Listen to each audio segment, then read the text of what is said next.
Zimratya Vayahili Lishua Oziv Zimratya Vayahili Lishua.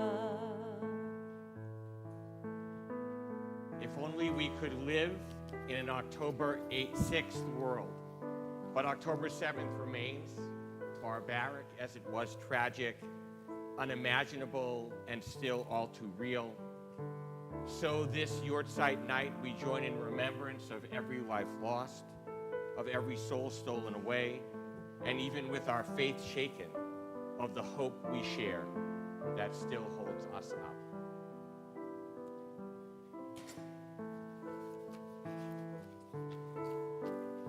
If our tears grew on trees, we could water the earth 10 times over, crying for the release of the captives who sit in darkness.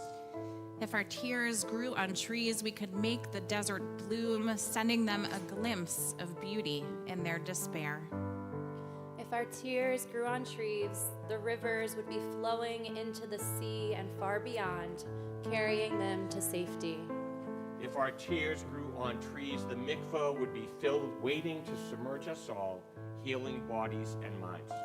If our tears grew on trees, our cups would be filled with the sweetness of hope, believing that prayer has power.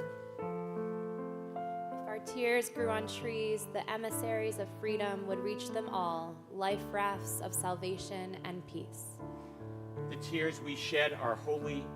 They wash us clean of sin and water our gardens with forgiveness. Oziv Zimratya Vayahili Lishua Oziv Zimratya Vayahili Lishua Oziv Zimratya Vayahili Lishua Oziv Zimratya Vayahili Lishua Oziv Zimratya Vayahili Lishua Oziv Zimratya Vayahili Lishua.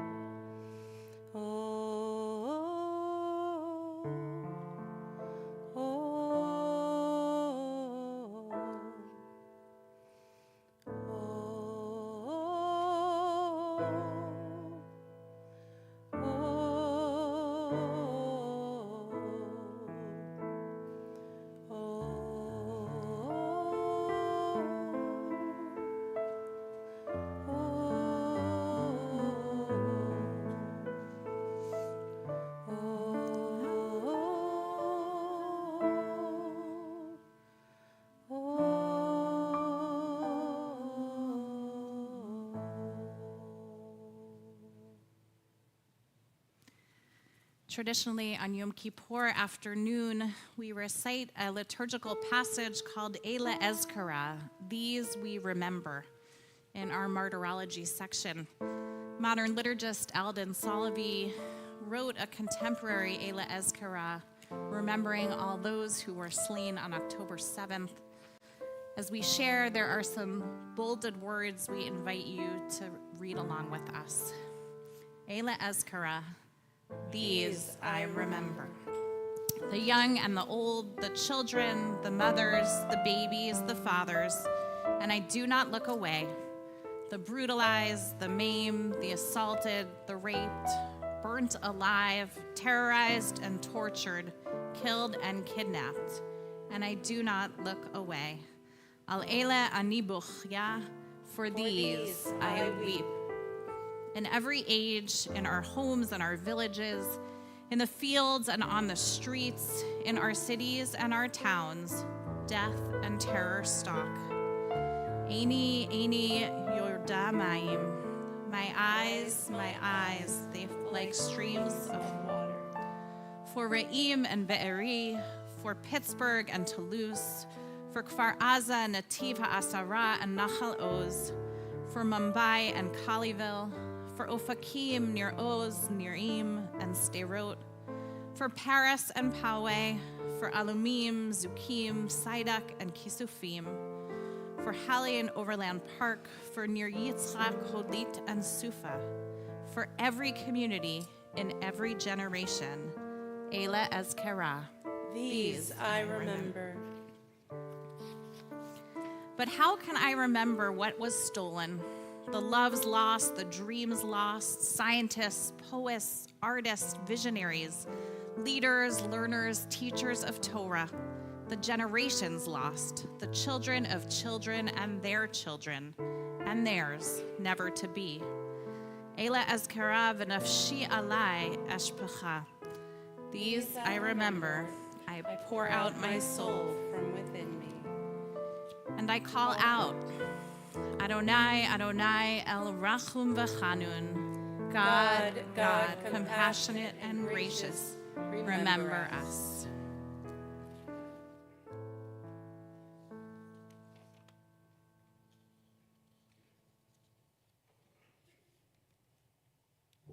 Customarily on a yahrzeit, the anniversary of death, we light a candle, a yahrzeit candle, the kind encased in glass that burns from sunset to sunset.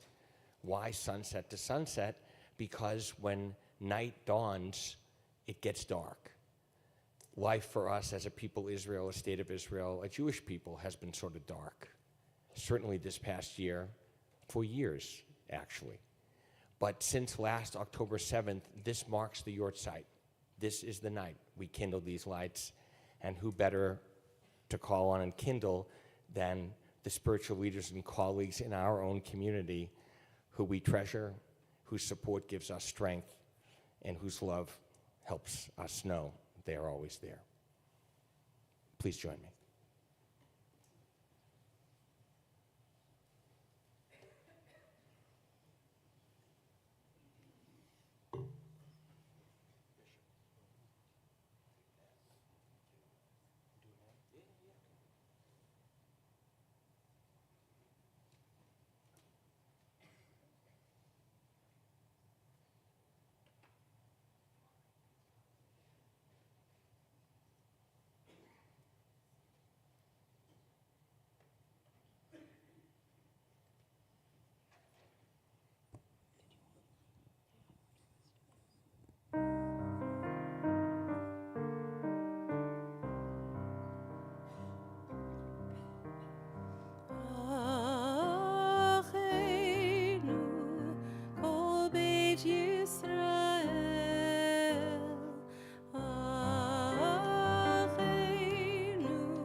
The Wall of Memory is unique.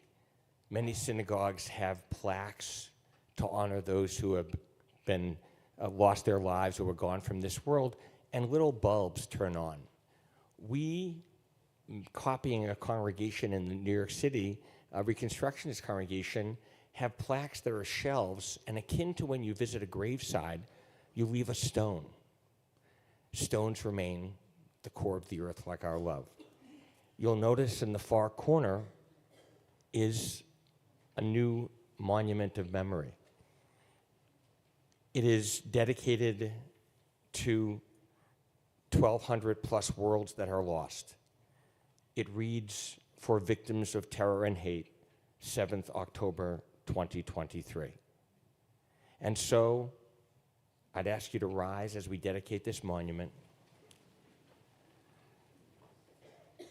We dedicate this memorial in the name of every man, every woman, every child killed, murdered, mercilessly, horrors beyond imagining, pledging they will not have died in vain. Remembering every single one, we dedicate ourselves to honor them, embodying their highest ideals, personifying their most precious hopes through the lives we daily live. Let their love remain our beacon, that their light will continue to shine, leading the way to a new tomorrow, a world they could only imagine, filled with peace." We'd ask now, symbolically, 7 of our teens to put a stone on, as we would at a grave, to let them know we are here.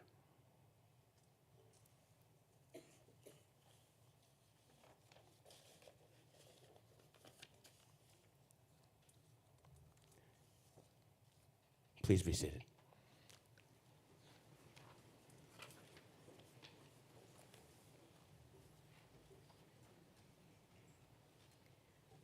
So one of our teens that just placed a rock in the memorial did not grow up at Larchmont Temple. Her name is Mia Chazan, and she is part of a program of the Jewish Agency that we have actually had for many, many years, called the Shin Shinim program. A Shin Shin is not actually a Hebrew word. It stands for Shnat Sherut. There are many Israelis in between graduating high school and starting the army do a year of service. Some do it in Israel, and there are close to 200 Shin Shinim all over North America right now who get to know our kids. The Hebrew word is mifgash. It really means they get to know each other. And Mia we are blessed to have her with us. She's with us on Sundays, Tuesdays, and Wednesdays in our Kesher program, getting to know our kids. And our kids have always enjoyed getting to know our Shin Shinim, but in the last year, and obviously this year, it's taken on new importance and new meaning. So I introduce to you Mia, who's going to share her October 7th story. Hi everyone, my name is Mia. I'm 18 years old, and I'm a Shinshinit, like Rabbi said, in Rochester. I came to do a year of service. I just graduated in high school, and the next year I'll be returning to Israel to go serve the IDF. I chose this opportunity to share with you my October 7th story. On that day, my parents were at home. My dad had to do a surgery in Italy that day, and my mother and her brother flew back to be with him. So it's just me, my 10-year-old brother, my 16-year-old brother, and my aunt at home. On Friday evening, October 6th, I went to an event with my youth movement that lasted all night. So I went home at 5 a.m., fell asleep at 6 a.m., and wake up 20 minutes after from the sounds of the sirens. I woke my aunt, and she said, "Mia, you can go back to sleep. It's just an ambulance." But I woke her up anyway, along with my younger brothers, and we went to the bomb shelter. We waited in a bomb shelter, and we couldn't get the TV to work. So we sat in the dark, waiting for the sirens to stop. I received a message from one of my friends, mentioning a terrorist information. Slowly, videos and photos from terrorists in the neighborhood started to be shared. My aunt and I quickly rushed to close all the shutters in the house and managed to turn on the TV. I assume we all experienced that feeling when we realized what happened in Israel that day. Every few minutes, a new update came in, and me and my aunt couldn't take our eyes off the TV. After a few hours, all the social media were flooded with missing person posters who were uploaded about people searching for their loved ones, not knowing their fate. I don't think I'll ever forget the sense of horror that filled the streets that day. I felt like a trap in a really bad dream, just waiting for it to end. The days after were a blow for me. I could barely eat or sleep. My mom flew back to be with us, and my aunt flew to be with my dad while he's recovering from his surgery. We are glued to the news, hearing about another fallen soldier, another hostages, more stories from this cursed Nova party. It was so hard. I felt pain for our people, for our children who just wanted to dance and never returned home. In the first few weeks, I couldn't leave the house at all. There was no school. After a while, we started returning to a routine with the Zoom classes from school, but I couldn't bring myself to accept that life was going back to normal. The first time I left the house, it was to help pack packages for the soldiers protecting us. He helped me a little bit to volunteer as much as I can.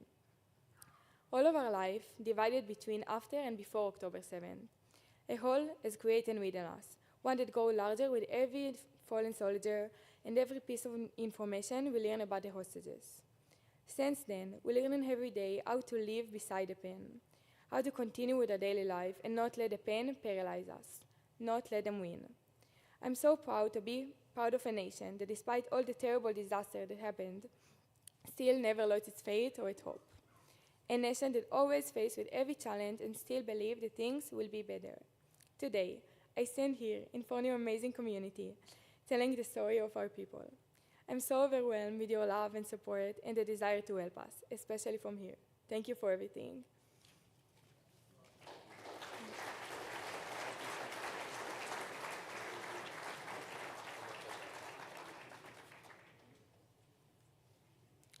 Donnie and Vital.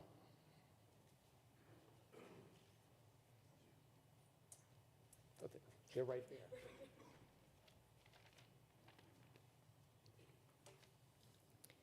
Violence and rage became the news today. The peace of Shabbat shattered with a click. We held our breath and prayed that the borders of a holy place could sway the actions of terror gone astray. Trauma hit hard, a collective gasp.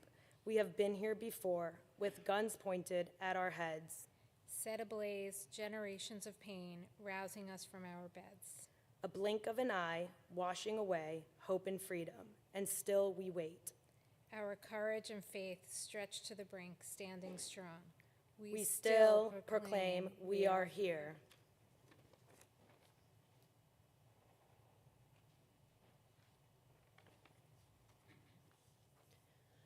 Amongst all the images and videos I've seen today, one that specifically stood out to me was a picture of a white shirt torn at the top, as we do in Jewish tradition when we are mourning. But the tear wasn't an ordinary tear. It was in the shape of Israel. The caption read, Am Shalem Shenichnas Lemishpachat Hashkol, an entire people that has entered the family of mourning. I invite you to stand up and rise. If you're comfortable, hold the hand of the person next to you. We are the people of Israel, Am Yisrael, and that is what we are all doing here today. We mourn together, for no matter where we are part of a community that is not bound to a physical location, for we are eternally unified. We join together now in reciting the Mourner's Kaddish as we stand here today, hand in hand. Yitzgadal v'kadash shemei rabbah, v'alma divrach yiroteh v'yamich malchuteh, v'chayechon uv'yomechon uv'chayei d'chol beit Yisrael, v'agala uv'izman kariv v'imru, amen. Yehei shmei rabbah mevarach le'olam olamei almaya. Yitbarach v'yishtabach v'yipa'ar v'yitromam v'yitnaseh. V'yitadar v'yitaleh v'yitalal shemei dekudasha b'richu. Le'ela min kol birchata v'shirata. Tushbechata v'nechemata. Damiram v'alma v'imru. Yehei shlama rabamim shemaya. V'chaim aleinu ve'al kol Yisrael v'imru. Amen. Oseh shalom bimromav, hu ya'aseh shalom, aleinu ve'al kol Yisrael bimru. Amen. You may be seated.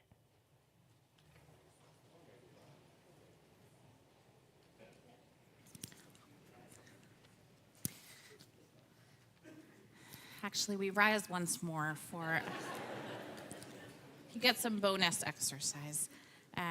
We rise together for El Malei Rachamim, our memorial prayer.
Join together in the English. Ooh, go back. That's okay. One more. We join together in the English. Merciful God, God Most High, let there be perfect rest for the souls of our loved ones who have gone into eternity. May they find shelter in your presence among the holy and pure, whose light shines like the radiance in heaven. Compassionate God, hold them close to you forever. May their souls be bound up in the bond of life eternal. May they find a home in you, and may they rest in peace. And together we say, Amen. We remain standing for one more moment as we offer this prayer for the state of Israel. Master of the universe, bless the state of Israel, our people's homeland, this nation of patchwork and jumble. Color the ancient earth in the shades of men and women. Cause holy melodies to vibrate amidst these broken walls. And let us sing in all our native voices. Release from slavery those who dwell within, the righteous and the wicked, the pure and the sinful, the dark and the fair, the Arab and the Jew. Make our harmonies resound from the banks of the Lyre to the Middle Earth's sea. And may all who dwell in this land bathe in the waters of peace. You may be seated.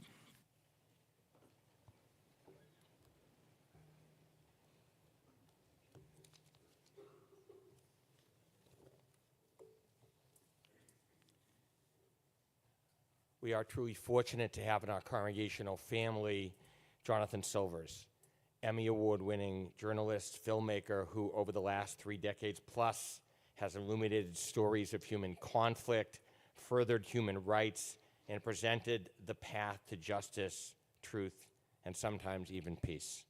Responding to the tragedy and trauma of October 7th, Jonathan immersed himself in the human story of a single kibbutz, mostly in the Gaza envelope, which you'll hear about. And through its narrative, he helps us perceive not alone the depth of loss, but somehow the power of human hope. To say a word to set up our screening of his film, Jonathan Silvers. I can't do worse than Tim Walls.